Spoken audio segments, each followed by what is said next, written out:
पूर्व मंत्री अनिल देशमुख ने भुजबल और शरद पवार के बीच हुई मुलाकात के मुद्दे पर सरकार पर ही निशाना साधा। साथ ही ये स्पष्ट कर दिया कि जो लोग हमारी पार्टी छोड़कर बाहर गए हैं उनके लिए दरवाजे बंद हो गए हैं। इसके साथ ही उन्होंने कहा कि अजित पवार और एकनाथ शिंदे के विधायकों को डर है कि भाजपा उन्हें अलग अलग चुनाव लड़ने के लिए मजबूर न कर दे। काल टीका, काल बारामतीला जाऊन राजकीय भाषण आणि आज पवार साहेबांच्या घरी जाऊन त्यांना विनंती राज्य शासनातर्फे की तुम्हीच हा प्रश्न सोडू शकता। अरे वर्षभरापासून तुमच्या काय चर्चा चालू होत्या ते सांगायला पाहिजे होतं ना, पवार साहेब जाऊन सांगायला पाहिजे होतं।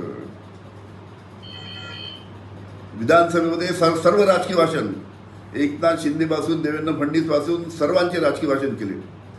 ते बैठकीला आले नाही, पवार साहेबांचा फोन केला म्हणून बैठकीला आले नाही। पण त्यावेळेस सुद्धा आम्ही विधानसभेत सांगितलं तुम्ही वर्षभरात काय चर्चा केली त्याची माहिती आम्हाला द्या, सांगा काय काय आश्वासन दिले। पण कुणी सांगायला तयार नाही। कुठेतरी परतीचे काही प्रयत्न किंवा चाचपणे असं काही वाटतं? परतीचे प्रयत्न केले तरी त्यांना पक्ष परत घेणार नाही ही आमच्या पक्षाची भूमिका आहे। लोकसभेची निवडणूक झाल्यानंतर सगळीकडे चर्चा आहे। कसं आहे की भारतीय जनता पार्टी जोपर्यंत कोणाची चलती आहे तोपर्यंत त्याचा फायदा घ्यायचा प्रयत्न करते। आता अजित पवारांच्या कमी जागा आल्या त्याच्यामुळे आपल्याला फायदा होण्याच्या ऐवजी त्यांचं नुकसान होतं का हे पाहून ते कोणत्याही पक्षाला बाजूला करतील। अजितदादा पक्षाला सांगू शकतात किंवा एकनाथ शिंदेच्या पक्षाला सांगू शकतात की तुम्ही अलग अलग लढा, स्वतंत्र लढा आणि मग विधानसभेची निवडणूक झाल्यानंतर पाहू काय करायचं।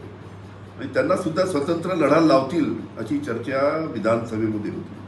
आम्ही अनेक आमदारांशी बोललो, अजितदादांच्या किंवा एकनाथ शिंदे सुद्धा अनेक आमदार भेटायचे, ते सुद्धा चर्चेमध्ये अशा प्रकारची चर्चा होती की भारतीय जनता पार्टीचा काही भरोसा नाही, वेळेवर आम्हाला सुद्धा ते अलग लढा लावतील आणि अशी सर्व आमदारांमध्ये चर्चा आहे।